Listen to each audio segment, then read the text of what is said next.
আর মাত্র 7 দিন বাকি, আপনিও ফেসবুক থেকে পেতে চলেছেন সেই কন্টেন্ট মনিটাইজেশন নামক সোনার হরিণ।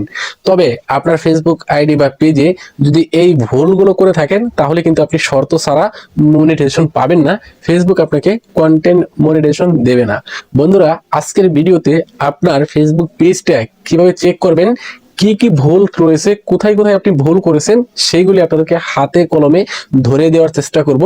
এখনই সমাধান করে নেন, নয়তো আপনি যদি 25 সালের আগে কন্টেন্ট মনিটাইজেশন সেটআপ নিতে না পারেন, 2025 সালের 1 জানুয়ারি থেকে কিন্তু এই কন্টেন্ট মনিটাইজেশন সেটআপ তারা শর্ত জুড়ে দিবে এবং অনেক বেশি কঠিন শর্ত জুড়ে দিতে পারে, যা আপনার জন্য পূরণ করা প্রায় অসম্ভব হয়ে দাঁড়িয়ে যেতে পারে।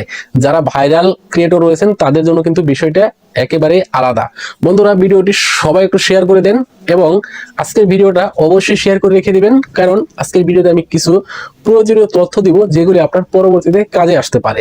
বন্ধুরা, একটা ফেসবুক পেজ আপনাকে প্রথমেই ফ্রেশ করে নিতে হবে। আপনার ফেসবুক আইডিটাকেও প্রথমেই ফ্রেশ করে নিতে হবে। আমি কিছু সেটিংস এর সমস্যা দেখাবো, কিছু সেটিংস ঠিক করতে বলবো।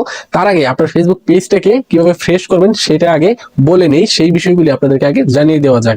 বন্ধুরা, আবারও বলছি, ভিডিওটি শেয়ার করে রেখে দেন, পরবর্তীতে কাজে আসবে। ফেসবুক পেজের নাম সিলেক্ট করার ক্ষেত্রে যদি আপনি কোনো ভুল করে থাকেন, ফেসবুকের কমিউনিটি ভায়োলেশন করে এরকম কোনো পেজের নাম দিয়ে থাকেন, তাহলে সেই নামটাকে এখনই পরিবর্তন করে দিতে পারেন। তারপর হচ্ছে আপনার ফেসবুক পেজের যেখানে ডেসক্রিপশন লিখে রেখেছেন, এইখানে যদি আপনি ভুল করেন, উল্টাপাল্টা কিছু লিখে রাখেন, এইখানে যদি কোনো লিঙ্ক অ্যাড করে রাখেন, তাহলে আপনি এইগুলি সমাধান করেন, এগুলি ডিলিট করে দেন। তারপর হচ্ছে আপনার পেজের ক্যাটাগরি ঠিক আছে কিনা আপনি দেখে নেবেন। এটা হচ্ছে মোস্ট ইম্পর্টেন্ট।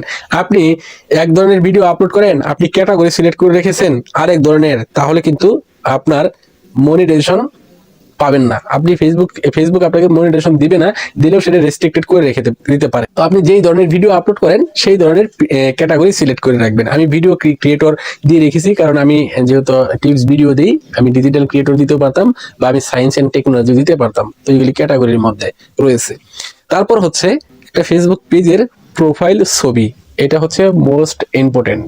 আপনার প্রোফাইল ছবিটা আপনি যদি ভায়োলেশন করেন, সেক্ষেত্রে কিন্তু ফেসবুক আপনাকে কন্টেন্ট মনিটাইজেশন সেটআপ দিবে না।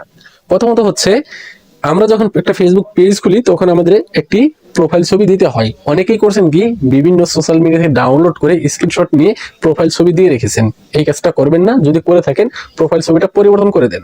অথবা আপনার গ্যালারির সবচেয়ে ভালো ছবি যেটা রয়েছে সেটাকে আপনি প্রোফাইল ছবি দিচ্ছেন, কিন্তু এর আগে সেই ছবিটা আপনি বিভিন্ন সোশ্যাল মিডিয়ায় ব্যবহার করেছেন, যেমন আপনার ফেসবুক আইডিতে আপলোড দিয়েছেন বা আপনার অন্য কোনো আইডি বা পেজ থেকে বা এই পেজ থেকে আপনি সেই ছবিটা পোস্ট করেছেন। যদি এরকম করে থাকেন তাহলে সেই প্রোফাইল ছবিটা ডিলিট করে দিবেন। শুধু সেটা না, এর আগে আপনি যতগুলি পুরাতন প্রোফাইল ছবি ব্যবহার করেছেন সবগুলি ডিলিট করে দিবেন। নতুন একদম ফ্রেশ একটা ছবি তুলবেন, সেই ছবিটা এখানে আপলোড করবেন, তারপর সেই ছবিটা আপনার ফোন থেকে ডিলিট করে দিবেন। কেন? আপনার ফোনে থেকে গেলে পরবর্তীতে সেই ছবিটা আবারও আপলোড হওয়ার সম্ভাবনা থাকে, সেজন্য প্রোফাইল ছবিটা প্রথমেই তুলবেন, তারপর আপনার পেজে আপলোড করবেন। এডিট করার প্রয়োজন হলে এডিট করে আপলোড করে দিয়ে সাথে সাথে ফোন থেকে ডিলিট করে দিবেন। কভার ফটো সেম একইভাবে করবেন। আগের পুরাতন যদি ভায়োলেশন যুক্ত কোনো ছবি দিয়ে থাকেন সেগুলি ডিলিট করে দিবেন। একই ছবি বারবার রিইউজ ছবি যদি দিয়ে থাকেন সেটাও ডিলিট করে দিবেন, নতুন করে একটা কভার ফটো অ্যাড করবেন। আর যদি না করেন তাও সমস্যা নাই। তো গেল এটা। তারপর আপনার ফেসবুক পেজ থেকে সরাসরি আপনার যে সাপোর্ট ইনবক্সে চলে যাবেন, সেটিংসে চলে আসবেন, হেল্প এন্ড সাপোর্টে ক্লিক করবেন। হেল্প এন্ড সাপোর্টে ক্লিক করার পর এখান থেকে সাপোর্ট ইনবক্স, এটার উপর ট্যাপ করবেন এবং এইখান থেকে প্রথমে দেখতে পাবেন রিপোর্ট অ্যাবাউট আদার্স, এটার উপর ট্যাপ করবেন। ট্যাপ করার পর দেখে নেবেন আপনার ফেসবুক পেজের এই সেটিংসটা ঠিক রয়েছে কিনা। যদি ঠিক না থাকে তাহলে এইখান থেকে আপনাকে সমাধান করতে হবে। কিভাবে সমাধান করবেন এই বিষয়ে আমাদের ভিডিও দেওয়া আছে, আপনারা চাইলে দেখে নিতে পারেন। তারপর রয়েছে ইউর অ্যালার্টস, এখানে ক্লিক করবেন। এইখানে ক্লিক করে দেখে নেবেন এটা ঠিক আছে কিনা। যদি ঠিক থাকে সমস্যা নাই, না ঠিক থাকলে এই বিষয়ে আমাদের পেজে ভিডিও দেওয়া আছে, আপনারা দেখে নিতে পারেন। তো এটা ঠিক আছে কিনা দেখে নেবেন। ওকে, তারপর এখান থেকে ব্যাক করবেন। ব্যাক করে এসে সরাসরি আপনার পেজের প্রফেশনাল ড্যাশবোর্ডে চলে যাবেন।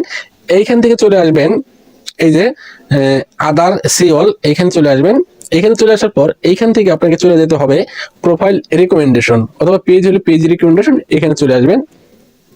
এখানে চলে আসার পর দেখে নেবেন আপনার পেজটা রিকমেন্ডেবল রয়েছে কিনা, এবং পেজ স্ট্যাটাসে ক্লিক করে দেখে নিতে হবে আপনার পেজ এর রিকমেন্ডেশন অ্যাক্টিভ বা মনিটাইজেশন অ্যাক্টিভ রয়েছে কিনা। আমার মতো জামাটা কিন্তু অ্যাক্টিভ রয়েছে, এইভাবে রয়েছে কিনা, এখানে এভাবে গ্রিন টিক মার্ক রয়েছে কিনা। যদি থাকে তাহলে আপনি নিশ্চিত ধরেন আপনি ওই ফেসবুক পেজ থেকে মনিটাইজেশন পেয়ে যাবেন। তবে আপনাকে নিয়মিত ছবি, ভিডিও, পোস্ট আপলোড করে যেতে হবে। যদি আপনি এগুলি কাজ করেন, যদি আপনার এইগুলি সবকিছু ঠিকঠাক থাকে আর আপনি যদি নিয়মিত কাজ করেন, আপনার রিচ এঙ্গেজমেন্ট যদি বেশি হয়, তাহলে ফেসবুক আপনাকে কন্টেন্ট মনিটাইজেশন দিয়ে দিবে। আজকে না হয় কালকে, 2 দিন পরে হলেও আপনাকে দিবে। আপনি 100% নিশ্চিত থাকতে পারেন। বন্ধুরা, আশা করি আপনাদেরকে খুব সহজেই বোঝাতে পেরেছি। তারপরেও আপনাদের যদি এই বিষয় নিয়ে কারো কোনো দ্বিধাদ্বন্দ্ব থাকে বা দ্বিমত থাকে, সেটা আপনার কমেন্ট বক্সে লিখে জানাবেন। আমি ভুল থেকে সংশোধন হওয়ার চেষ্টা করব। ধন্যবাদ সবাইকে এতক্ষণ সাথে থাকার জন্য। আজকের মতো আমি রফিকুল ইসলাম রফিক এখান থেকে বিদায় নিচ্ছি। আসসালামু আলাইকুম।